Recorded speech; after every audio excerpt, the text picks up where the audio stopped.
After that, Eunbi asks if she's going to lunch, which Jung confirms. Then, her supposed friend asks her to speak informally when they are alone, and questions if she does it on purpose to make her uncomfortable.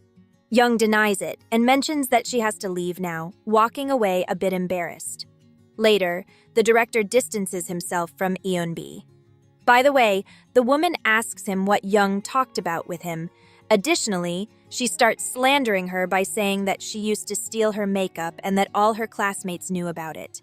However, she denied it. The director calls her by her full name and asks her not to cross the line, informing her that they only pretended to be in a relationship to avoid dealing with problematic matters. At that moment, it is revealed to us that 4 years ago, there was a rumor circulating among their acquaintances. Taking advantage of that opportunity and using it as an excuse, Lee Eunbi proposed something to Jung Ji-hyun. Pretend they were dating. She assures him they don't need to say it's true, just pretend. She also mentions that she knows he's tired of women chasing him and adds that his mother is pressuring him to meet someone. Something similar happens to her. Then, the man tells her to do whatever she wants. After getting his approval, his name became her pride. Obviously, Eunbi took advantage of that relationship at her job, benefiting unilaterally. She confesses that at first, she was scared, but later got used to it since Jung Ji-hyun was always indifferent, both in the past and the present. Moreover, investigations into his past always show that his relationship history is non-existent. Although she doesn't know if he has mysophobia, he has always been alone, considering that she is the only one who can become Jung Ji-hyun's wife.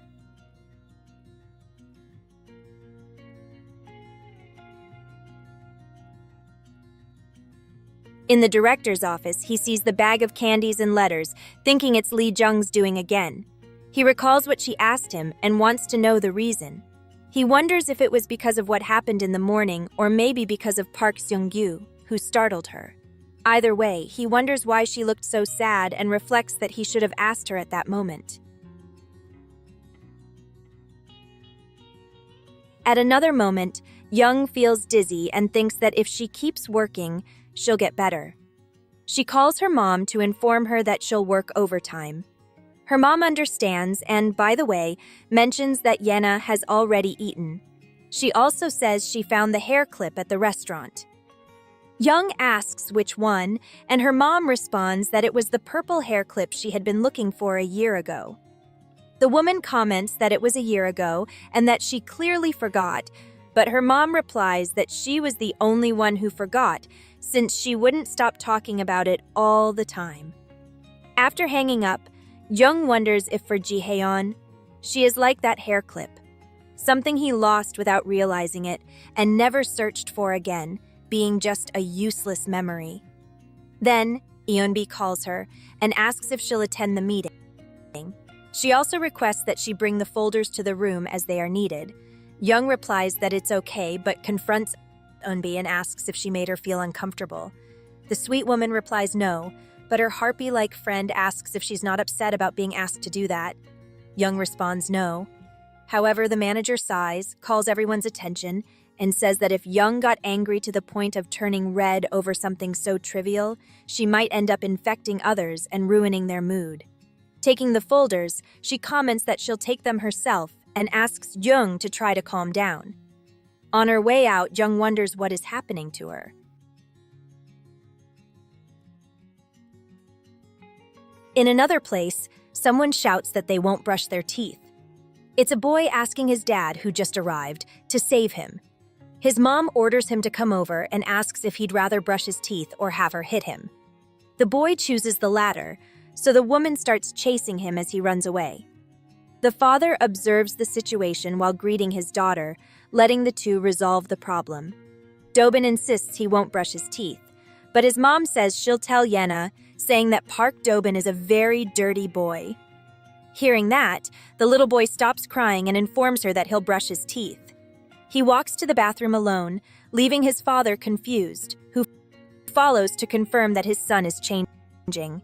Then, the man asks who Yena is, and his mom responds that she is Dobin's friend from the Go Academy. She adds that she's a pretty, talented, and intelligent girl, even praised by the academy director. This surprises the man, who considers the girl incredible, an opinion shared by Dobin's mom, who wishes they would grow close. The man shares that wish as well. By the way, he turns out to be Jung Ji-hyun's best friend, the company director.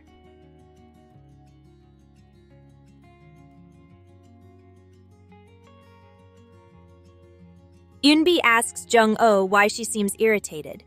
Jung, confused, questions whether the question is really for her, and Eunbi replies that it seems as if she's upset about something. Then Jung wonders why she's being told that if she isn't angry. Eunbi, insistent, asks if she's completely sure because, even if she's not, her expression clearly shows anger. Finally, Eunbi tells Jung she has a piece of advice and suggests she control her facial expressions, arguing that it's no coincidence that her position is higher than Jung's.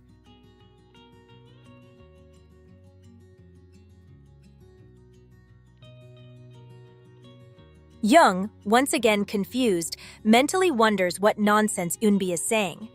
Annoyed, she thinks that Eunbi is still the same person, no matter how much time has passed. She's still someone without the slightest sense of decency, leaving Jung with the urge to insult her and move on.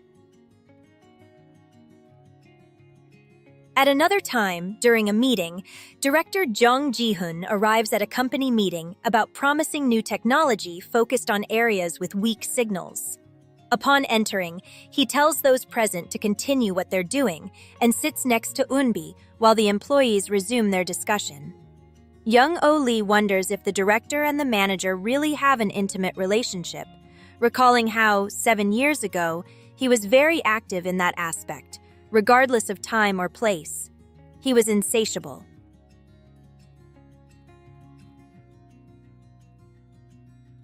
Jung reasons that someone who dates him for a few months is not the same as someone who does so for years. However, she wonders why he keeps looking at her if they're in a meeting and considers that he should focus on what is being said. Furthermore, she questions why he acts that way while having his partner by his side. This thought occupies Jung-oh Lee's mind. It's then that an employee informs them that the project's value is 5 billion won for 3 months, excluding production costs and online expenses. Ji-hyun expresses his enthusiasm for the project, but Jung-oh Lee remains intrigued by the reason for the director's glances toward her.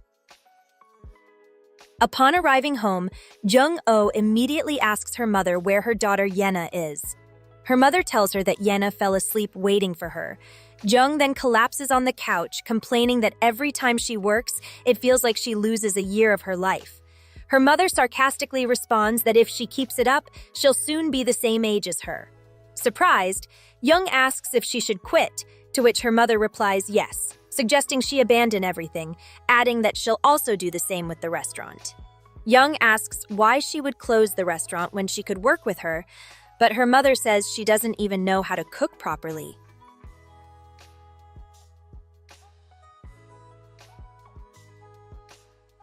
Then her mother asks why she's considering quitting her job, and her daughter responds that it was a random question. At that moment, Yena wakes up calling for her mother, which makes her mother jump to say that the princess is awake and then asks if they can sleep together. Already in bed, Yena asks why she was late since she had been waiting for her. Her mother apologizes and promises they'll play a lot over the weekend. Then Yena calls her and says Park Dobin is everywhere, and it's annoying. Jung asks if he's the boy she taught to play Go, but Yena replies that this is the teacher's job, to which her mother agrees, saying she's right. Then she thinks it would be great if she had a teacher too, to help her make the right decisions when problems arise.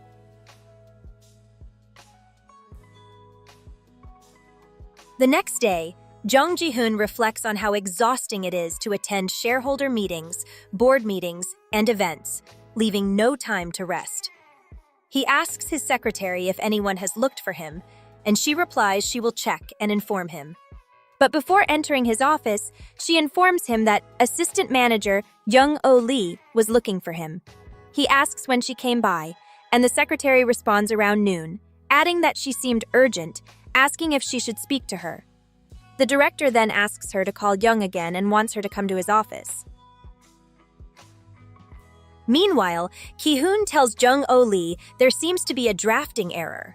Alarmed, Jung asks what he means, and Ki-hoon sarcastically mentions if it's not an exaggeration to offer a 75% discount. Jung pleads with him not to mention it to anyone, but Ki-hoon insists on blackmailing her.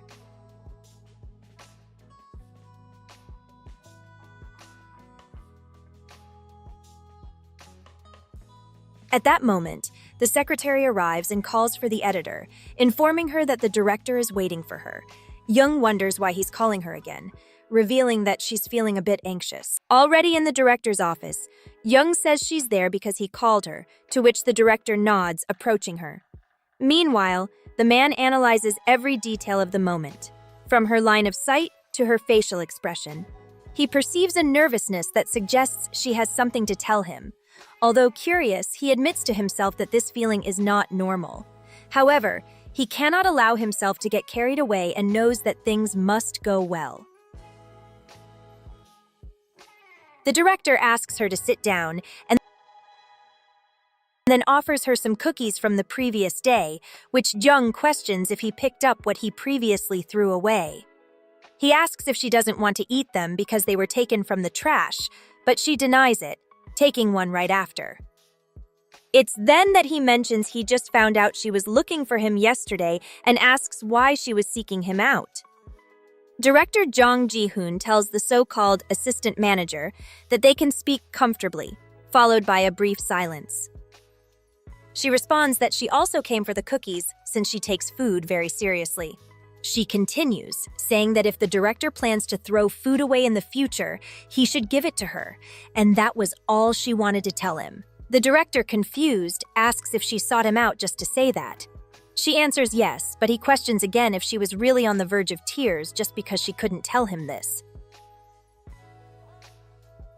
Young Oli explains that her fear was due to different circumstances. The director asks what those circumstances were, and she replies that they are personal matters. The director then asks if it was because manager Park Seung-gyu was threatening her. Young, surprised, says it was absolutely not because of that and mentions that, in her opinion, the manager is actually a great person. He observes her closely, and at that moment, Young begins to reflect that she cannot appear weak. She then mentions that the director didn't even bother to say which family he belonged to, that he had forgotten everything because of the accident, and that he didn't even know they had a daughter together. But then, she wonders if he is a bad person or just someone worthy of pity. Suddenly, Young recalls that she had spoken with Ji-hoon after the accident and wonders how he could have called her if he had lost his memory. She begins to doubt if that voice was really her boyfriend's. Filled with doubts, she starts thinking that maybe that call was fake, part of someone else's plan, but she wonders who could have done that. Young, snapping out of her thoughts, speaks to him and asks the director if he has ever heard her name, Jung-oh Lee. The director, puzzled, asks if there is any reason he should remember it, perhaps if she had been in some famous commercial. Young thinks again about how idiotic this man is. But then she debates whether to tell him her identity and about Yina's existence. Even though she knows he's about to get married, she considers revealing the secret, thinking it would be better now than after the marriage. Young opens her mouth and tells director Ji-hoon that she has something important to tell him. Meanwhile, Yina arrives at the academy and encounters an older woman with a somewhat suspicious appearance. The girl wonders if this is her teacher since she has never seen her before, but before she can ask the mysterious woman interrupts her, saying she should thank her for the ride. Yena immediately complies, while the driver tells her to have fun, argues with Minseo, and then bids farewell to Yena. The older woman waits for the van to leave, then grabs Yena's hand and tells her they must go because she's late. Yena, confused, asks where they are going. The woman replies to the academy, but Yena points out that this is not the right direction. The woman insists, saying the academy has changed locations. The girl follows her, never suspecting she could be deceived, moving further away from the academy. At one point, Yina wonders where they are. Becoming suspicious, she pulls away from the woman and says she wants to call her mom. The woman, angry, asks why she's being so stubborn and then orders her to follow immediately. Although Yina complies, she eventually strays from the woman, managing to lose sight of her, leaving the little girl on her own. Meanwhile, the real teacher comes out to look for Yina, and Dobin asks if she is going to search for her, then immediately requests permission. The teacher agrees. Together, they reach the sidewalk in front of the academy. The boy asks the teacher if the girl won't be attending school today, and the teacher responds that she is also confused and will now make a call to find out where Yina is. The teacher calls someone saying she's from Yena's academy and that the girl has not yet arrived. On the other side of the line, the person assures that Yina clearly got off the bus and was with the teacher, but the real teacher insists she didn't pick her up. The person on the phone says that can't be true and that they will come back to verify the situation. The student, noticing his teacher's expression, asks fearfully if the girl has disappeared. When Jung-Oh Lee is about to reveal the secret to Jung Ji-hoon, her phone starts ringing. The director asks if she's not going to answer, but she replies no, as it's probably not important. The director insists that it might be something urgent, so the assistant manager decides to step out to answer and then come back. The director, confused, thinks he didn't want her to leave just to take a call. Outside the office, Yina's mother sees the call is from the Go Academy and proceeds to answer. She speaks with the teacher and is startled to hear her daughter didn't arrive at school, even though she got off the van but never made it to the building. Jung-Oh Lee quickly takes a taxi and arrives at the school, meeting with the teacher. She asks what happened to her daughter and if anyone has seen her. The teacher replies that Yena has already been found and that she just received a call saying Yena is with the police and being escorted back to the school. The mother, relieved, collapses to the ground and thanks that nothing bad happened to her daughter. At that moment, the teacher comforts Jung and comments that she's sorry for what she's going through. Shortly after, a woman arrives and introduces herself as Dobin's mother, one of Yena's classmates at the academy. She says her son wanted to see Yina because he cares a lot about her and wants to wait for her to return. Jung recognizes Dobin and greets him, but suddenly she sees her daughter from afar. Yina calls out to her mother, and she is accompanied by a police officer. The two run to each other and hug tight. The mother asks if she's hurt or if everything is okay, and Yina confirms that she's perfectly fine. Jung asks where she was and how she ended up going off on her own, as it could have been dangerous. The child responds that she was with a woman who said she was her teacher. Confused, the mother asks for more details, and Yena insists that the woman claimed to be her teacher from the academy. At that point, the police officer intervenes, saying that the supposed teacher seems suspicious and that they will investigate further. He adds that he will contact her after reviewing the area's security cameras. The officer introduces himself as Kwon Bae-il from the Hwayang police station.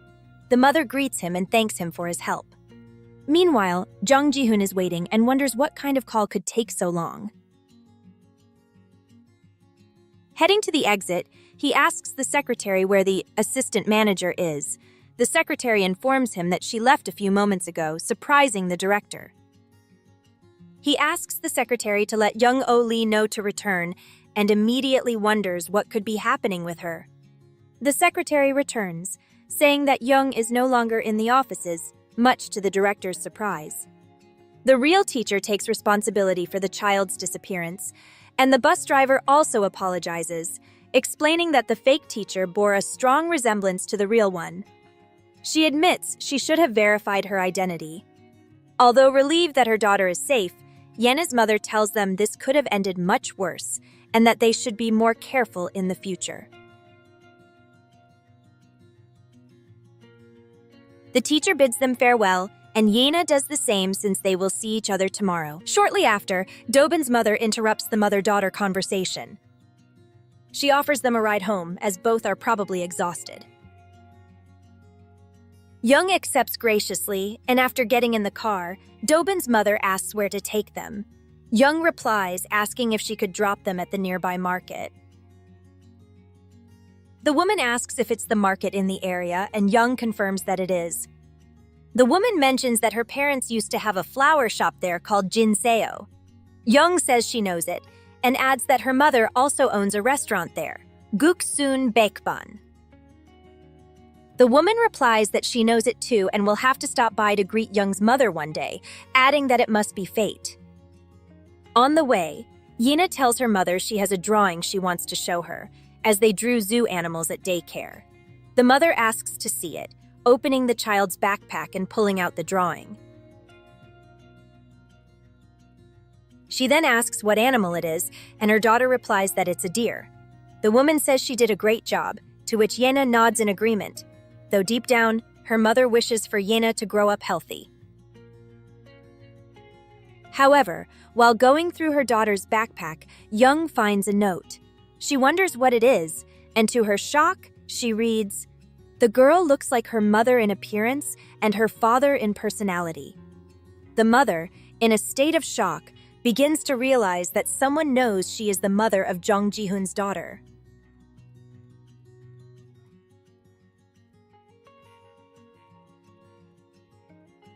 Young Oh Lee sinks into a sea of anxious thoughts. She is sure someone is watching them. She wonders if she should tell the police, but questions whether they would consider a note that isn't even a threat. Then she reflects on whether she might be facing someone very powerful, like Ji-hoon's father. Her thoughts are interrupted by Dobin's mother, who asks if she was on work hours. Young nods, and Jinseo comments on how incredible the woman she is driving is. How she works so hard while raising such a smart girl like Yena. Young denies it, saying she wouldn't know what to do if Yena went missing again. She explains she left work hurriedly because of the situation, but Jinseo says it's understandable. Then, Jinseo suggests taking Yena along after picking up Dobin from daycare. She offers to have Yena over at Dobin's house to play, and once Jung's mother closes her restaurant, she can pick Yena up. Although Jung thinks it's a good idea, she says it might be a bother for Jinseo, but the latter denies it, assuring her it isn't. She mentions how adorable Yena is and how much Dobin adores her. Jinseo even adds that Dobin's behavior might improve when he's around Yena. Jinseo suggests trying this for a week, assuring Jung she'll always take good care of Yena. Jung, hearing this, thinks about how wonderful Jinseo is, considering her an angel and feeling she has finally found her own. Meanwhile, Ji-hoon is silently sitting in his office when Park Soo-kyu asks if he isn't going home. Ji-hoon curtly responds no. Curious about the response, Soo-kyu insists on chatting and asks if Ji-hoon wants to hear something funny. He shares that his son has a crush on a girl. It was love at first sight, and his wife secretly confessed this to him, commenting on how fast things are with kids nowadays. Ji-hoon, upon hearing this, replies that it's only funny to Soo-kyu remarks how cold Ji-hoon is and asks if something happened, which Ji-hoon denies, though Soo-kyu suspects otherwise. Ji-hoon insists nothing is wrong and tells Soo-kyu to go home. Before leaving, Soo-kyu asks if Ji-hoon hates him. Ji-hoon sighs and assures him he doesn't. He even appreciates him, which is why he keeps him around, even though he was sent by his mother.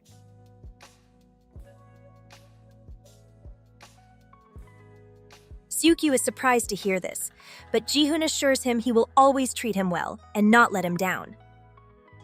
Soo-kyu becomes angry, accusing Ji-hoon of seeing him only as someone sent by his mother. He claims that although Ji-hoon doesn't trust him, he always supports him, even if their friendship lacks trust.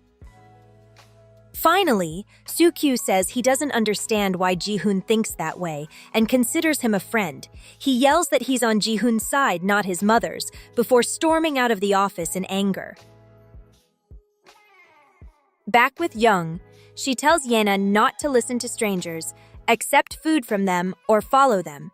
Yena repeatedly affirms her understanding, but Jung continues to explain that if she doesn't like something, she must say so firmly. Yena nods to everything, but Jung questions whether her daughter is simply parroting the answers without understanding. Yena confirms, then denies it. Jung decides to test her daughter, asking what she would do if an unknown adult asked for her help. Yena responds that she would help them. Jung wonders what to do with such a kind-hearted child. She then explains that it's wrong for adults to ask children for help and that Yena shouldn't assist them.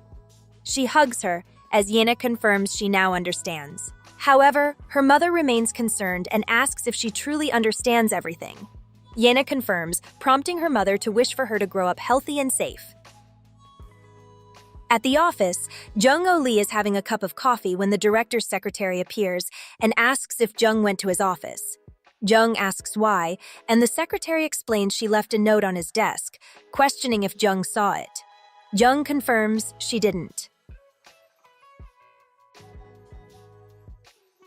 The secretary informs her that the director has been looking for her since the previous day, recommending she go to his office immediately.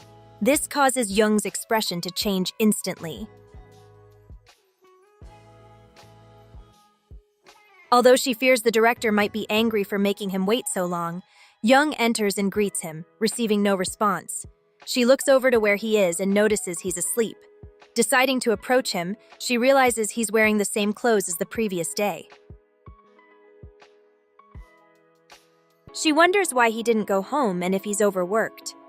Observing his sleeping face, she realizes it's the same as always. She reflects, thinking he hasn't completely changed, and wonders if his mother might be the cause of this. Jung questions if this is her doing and wishes to know how much she knows. Determined to uncover more through the people around him, as well as him, she silently asks him to wait a little longer as she pieces everything together. She vows to ensure he meets Yena. Reaching out her hand toward him, she pleads with him to wait just a bit more. Turning to leave, something stops her. Looking back, she notices he has grabbed her wrist and is asking where she is going.